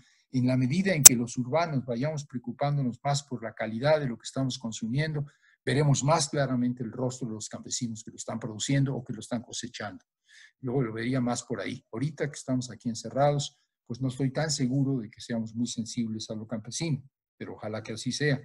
En todo caso, si en el futuro queremos tener menos problemas de obesidad, tener menos problemas de sobrepeso, tener menos problemas cardiovasculares, queremos tener menos problemas de diabetes, por lo tanto queremos comer mejor, sin duda vamos a tener que reconocer que quienes nos pueden alimentar mejor son los campesinos. No te escondas. Quise, pero no pude. Bueno, para complementar justo lo que ya decía ahorita Armando, yo les compartiría que más bien, y es como a partir de la experiencia y en el acompañamiento con algunas de las comunidades o familias de quienes ya platicamos hace rato, es que al final pues ellos ya traen procesos organizativos, ¿no? De años, que ha sido como la gesta que los ha llevado a empoderar o a empoderar prácticas más allá de la pandemia, ¿no? O sea, la pandemia también les significó un reto, pero al final también en el proceso ellos tuvieron que adecuar técnicas, herramientas, medios y sus propios conocimientos justo para entrarle a eso. El punto es que mucho de eso, ya vinculado como a esta parte de producción y demás, haciendo como la separación que decía Armando, ¿no? Entre quien tiene la posibilidad de sembrar para el autoconsumo o quien lo hace o no lo hace, pero es trabajador asalariado para otro tipo de producción en el sector agrícola, al final pues lo veíamos, ¿no? Pero como en esta idea romántica, o no sé si tan romántica, pero como ajena, ¿no? Como lo rural alejado del urbano. Empieza la pandemia y efectivamente nos lleva a otra lectura, y una lectura que puede ser que efectivamente por un lado está esta parte esencial de decir los beneficios y lo que nos lleva a nosotros desde lo urbano en cómo ir adecuando prácticas, ¿no? Y prácticas que también son ejemplo y tradición en comunidades, pero por el otro lado les decía, de aquellos, por ejemplo, en donde lo esencial, a mí sí me genera como este discurso de lo que les compartía, ¿no? O sea, lo esencial ha disfrazado otras cosas, ¿no? El de reconozcámoslo, pero no terminan por reconocer las condiciones que trae detrás de eso para aquellas familias de zonas rurales que no tienen otro tipo de oportunidades en comunidades de origen, sino que más allá de su propia organización, de ver cómo ellos mismos, por ejemplo, hace rato que les decía, ¿no? Ellos portan paliacates, históricamente lo han portado y ha sido como la imagen a veces hasta visual que caracteriza en el uso de las infografías, materiales y demás, ¿no? El jornalero, la jornalera con el paliacate acá o demás, pues es algo que se volvió una herramienta de trabajo porque los protege de los mosquitos y el sol. Pero ahora también sirvió porque ante la falta y la carencia de cubrebocas, pues servía para cubrirlo, ¿no? Pero porque también ha sido algo que les ha hecho de cierta manera una forma de cuando rocían el químico, pues no les pegue, pero eso no inhibe que tengan otras cosas también donde sí les penetre. Entonces todo eso al final queda desdibujado cuando desde la lectura más institucional sí se romantiza esta parte esencial que tienen ellas y ellos, pero como en este aspecto, ¿no? Como la otra cara de la pandemia frente a cómo reconocer esta agricultura. Ahora, en esto último que decía Armando, por ejemplo, como lo que les mencionaba yo al final, ¿no? Que atraviesa por un consumo responsable y que también parte en este discurso de la pandemia que nos decían cuál era como la población que se iba a afectar más, pues también en la población jornalera hay personas que no solamente traen como un problema de desnutrición, sino que también enfrentan problemas de enfermedades crónicas y entre ellas la diabetes o hipertensión, pero por hábitos que han sido generados y muchos de ellos a partir del trabajo en los campos agrícolas, ¿no? Entonces, ¿cómo lo esencial desdibuja eso? ¿no? O sea, al final el jornalero es valioso porque va a cultivar y entonces valora la agricultura comercial, porque eso permite que en las grandes ciudades las familias tengamos alimentos, ¿no? Mientras en nuestras propias zonas o casas, digo aquí, por ejemplo, pues mi papá sembró calabaza, ¿no? Podíamos cortar flor de calabaza hace unos meses, ejote y demás, pero pues te quedas como en esta reflexión, ajá, quienes tienen y buscar la posibilidad, pero para aquellos donde la posibilidad está cosechar lo ajeno, pero que además es diabético, pero que además le dicen que es trabajador esencial, pero no se hace nada para ver cómo prevenir el tema de diabetes porque en el campo agrícola no tiene acceso a tomas de agua o garantizarle por lo menos eso, pero sí es más fácil cercarle la tiendita de raya o la tiendita local donde puede acceder a la coca. Nos ha tocado en algunos hasta donde les llevan las cocas al campo agrícola o les llevan el alimento con las botellitas de las cocas o cualquier otro refresco comercial o jugos comerciales. Todo, al final también eso se merma también por el constante uso agroquímicos y todo eso ha mermado su salud, ¿no? Y aún con todo ello, a contracorriente, ahí siguen, están en el surco. Entonces, todo eso se ha desaparecido, o sea, ha sido como uno de los efectos contrarios que les decía que para mí esto de cuando los ponen en este discurso sí me pega, ¿no? Porque es como una forma de ponerle una máscara a una realidad que al final pareciera como que desdibuja también sus propias lógicas de organización que han implementado ellas y ellos, como les decía. Ahora muchos de ellos no usan gel, pero nos han hablado de otras cosas que hacen en la comunidad o durante sus traslados, ¿no? Pero ellos mismos, o sea, como en esta forma se han organizado familiarmente, ¿no? El decir, voy a lavar mi camioneta antes de la salida, o cuando voy en trayecto voy a hacer esto, oiga, Margarita, no puedo, ¿qué es eso del gel, no? Ni cómo comprarlo, ah, no, pero fíjese que yo hice una botellita con jabón o esto. O sea, ha habido tantas prácticas que como son todo la forma en que conjugan esta parte, que podríamos decir eso, empoderamiento, pero también reconocimiento a procesos muy locales que no los veíamos, que no los reconocíamos y que ahora con la pandemia se han quitado esas cortinas y empezamos a mirar, empezamos a reconocer y que también más que reconocer es eso, ¿no? Un consumo responsable que lleva a decir y a preguntarnos siempre de dónde viene y eso qué está significando para la persona que aportó para que esos productos llegaran, ¿no? Es como todo mecánico, es como un hilo mecánico que va, es una cadena que conecta lo uno con lo otro. Entonces, yo lo dejo porque si no, ya me van a dar para otra segunda presentación.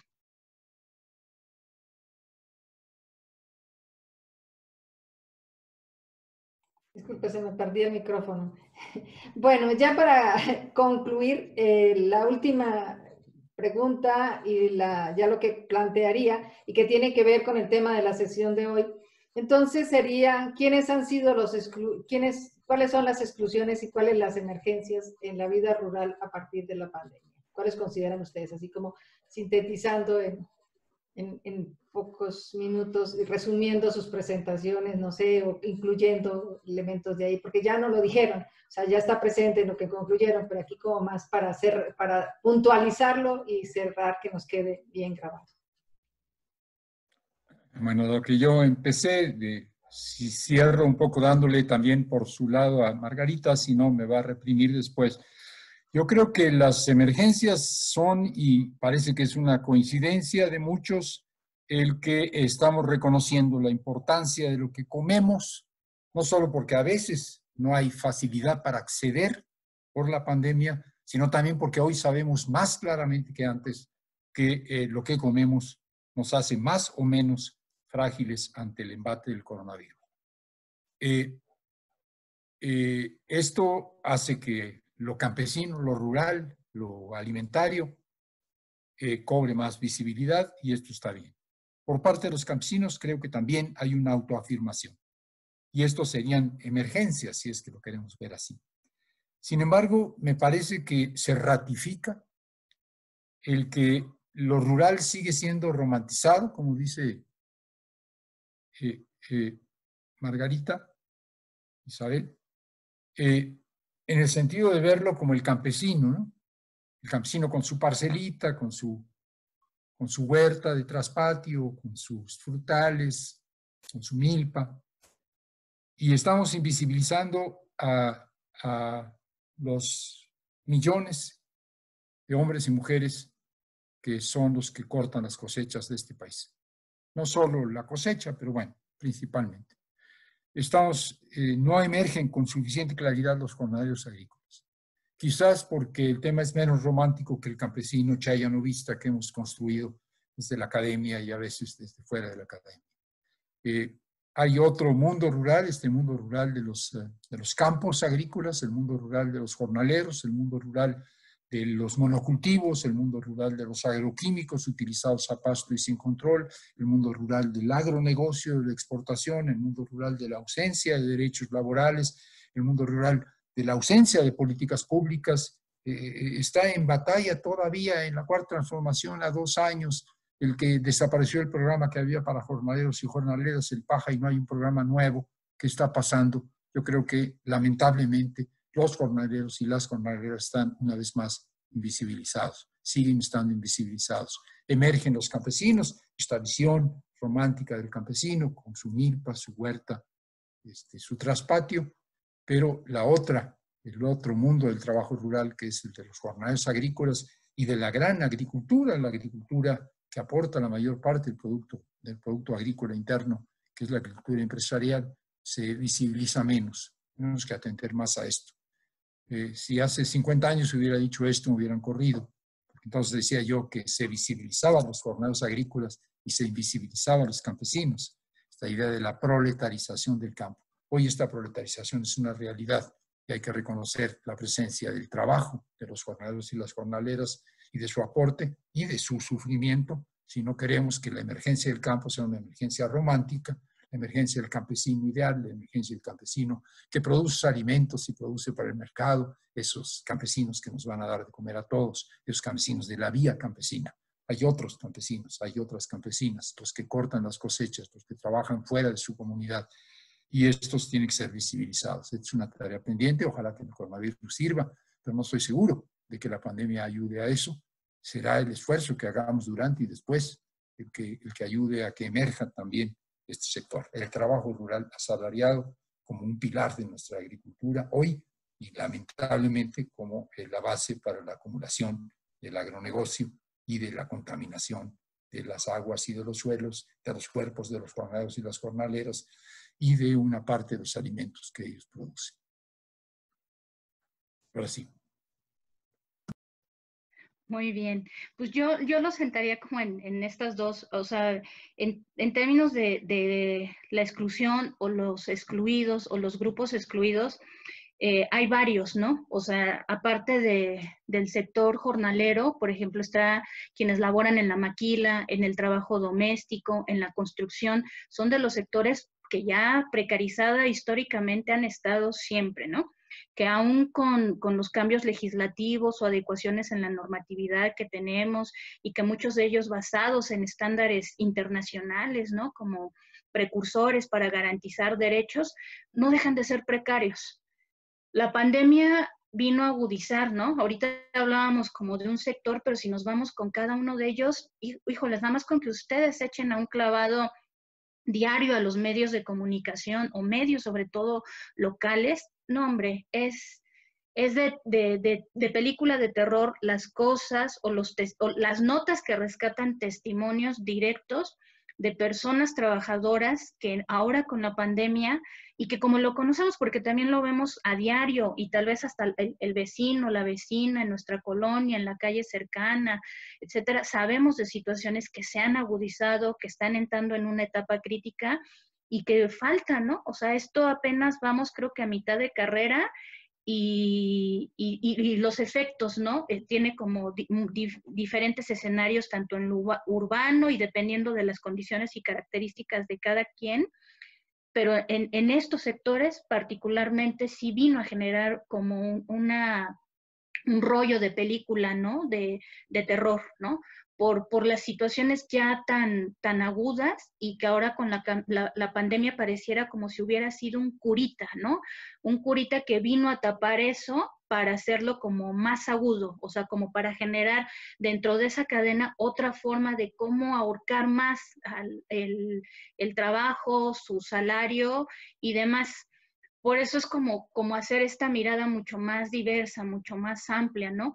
Y eso quiere decir que en lo emergente justo es a donde tenemos que mirar, ¿no? Cómo estas prácticas al final también son una lectura para nuestros propios aprendizajes y aprender cómo a mencionarlos, ¿no? A nombrarlos. Eso también ayuda mucho a visibilizar justo estas situaciones de estos sectores y de las propias situaciones que nosotros encontramos en lo inmediato. Porque en lo emergente, por ejemplo, algo mucho que ha salido más en el medio rural, ahora con lo de la pandemia, ha sido destacar justo la importancia y la relevancia del papel de la mujer en la agricultura, ¿no? En estos temas ahora de sostenibilidad, del buen vivir, etcétera, ¿no? Que no es que fueran nuevos, ¿no? Ya estaban y se veían construyendo todo esto, sin embargo, ahora con la pandemia se habla justo de este consumo comunitario, sostenible, con esta relación de tierra, cuerpo y demás.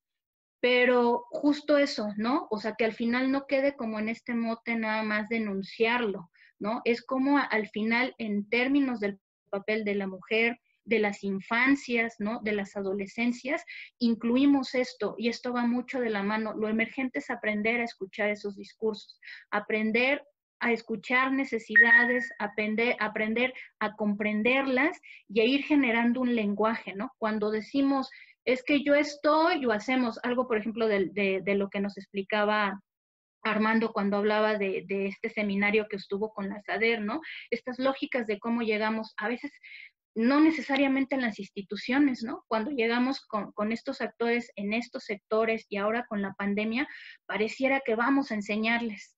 Al contrario, la lectura viene desde adentro, desde ellas, desde ellos. Ellos son los que nos construyen, ellos son los que nos llevan en este discurso. No vamos, o sea, es un acompañamiento que se hace. Nosotros no vamos a llevar prácticas y eso también es un aprendizaje dentro de la pandemia. No vamos nosotros a construir, no tenemos por qué llegar como con esta idea de la neta del planeta, ¿no? Yo llego con mis lógicas. Las lógicas se construyen en la pandemia y eso ha quedado claro ahora con esto. Y a eso me refiero con lo emergente. No, en estos sectores tendremos que aprender a escuchar estos escenarios, escuchar estos discursos y estas lógicas del componente de todas las personas que están ahí. Y de verdad eso nos trae otros escenarios para ir comprendiendo e ir construyendo también los discursos de lo que viene. Digo, muchos lo llaman pospandemia. Sabemos que esto de, digo, a mí hasta cuando se dice nueva normalidad, pues de nueva normalidad no tiene nada, ¿no? Es una realidad distinta a la cual nos hemos ido adecuando en situaciones y procesos diferentes. Porque muchos de ustedes pueden salir, verán que la nueva normalidad, pues, ¿qué significa cuando mucho de allá afuera también ya nos trae otra lección? En las comunidades tampoco les ha generado nueva normalidad.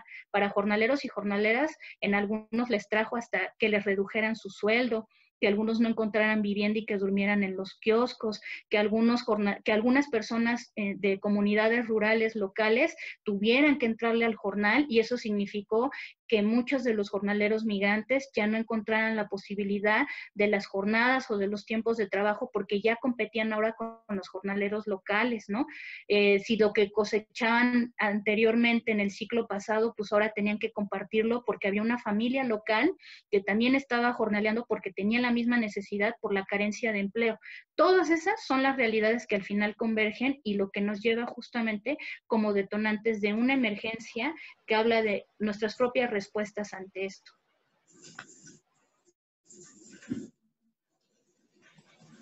Bueno, pues muchísimas gracias. Yo creo que se ha ahondado en el tema bastante, hemos tocado puntos neurálgicos, hemos visto y analizado esta nueva faceta de la vida que no había tocado, que no nos había tocado vivir, que es la de estar encerrados y aparte de eso, desde ahí estar pensando a la sociedad, ¿no? Y bueno, que también nos ha obligado desde otras perspectivas como académicos también a comunicarnos y a relacionarnos, En algún momento decíamos que a pesar de que estamos aislados, esto nos ha obligado más a relacionarnos, o sea, estamos más en reuniones y más en comunicación, porque si antes esperabas a que llegara a encontrarte con la persona para hablar y ahora no lo haces, sino que directamente pues te comunicas para poderle hablar en el momento preciso en que lo necesitas, ¿no? Entonces creo que sí estamos en un momento en que se cambian muchas prácticas, pero también ha permitido que se fortalezcan otras que no son las mejores que quisiéramos. Pero también, como dice Armando, pues estamos en un proceso de cambio y hay que apostarle al cambio, ¿no? Hay que apostarle a que esto tiene que ir hacia otro lado. Bueno, pues queremos agradecer, no sé si nuestra presidenta, la doctora Elsa, quiera decir unas palabras de cierre ya de esta sesión. Pues creo que ya no hay mucho que decir, solo agradecer mucho la presencia a Margarita, a Armando y bueno, Rosana, que ya se retiró. Pues ha sido una sesión intensa, una buena apertura del seminario. Les agradecemos mucho que hayan participado, que hayan tenido la paciencia para hacerlo por estos medios, que pues sí, aprendemos, nos adaptamos, pero no terminamos de acostumbrarnos, la verdad, ¿no? Entonces, bueno, pues igual con las fallas técnicas que siempre existen y demás, pero bueno, pues aquí estamos, a pesar del COVID. Pues muchas gracias. Sí, a pesar, yo siempre digo a pesar, no es gracias al COVID aprendemos, ¿no? Sino a pesar del COVID sacamos todo lo que tenemos para adaptarnos a las situaciones como siempre se ha hecho, ¿no? Entonces, la resiliencia no nos las dio el COVID, ¿no? Sino las da la historia que se tiene, ¿no? La organización, las emergencias no las da el COVID, ¿no? Sino las da las historias comunitarias, las historias de organización que existen en la sociedad. Bueno, pues con esto agradecemos mucho su participación. Pues esperamos a todos dentro de 8 días. Y pues seguiremos, esperamos también encontrarlos en los otros eventos de AMER. Hay precongresos, seminarios, otros congresos y demás. Y pues seguir en contacto por estos medios. Muchas gracias a todos. Bueno, muchas gracias.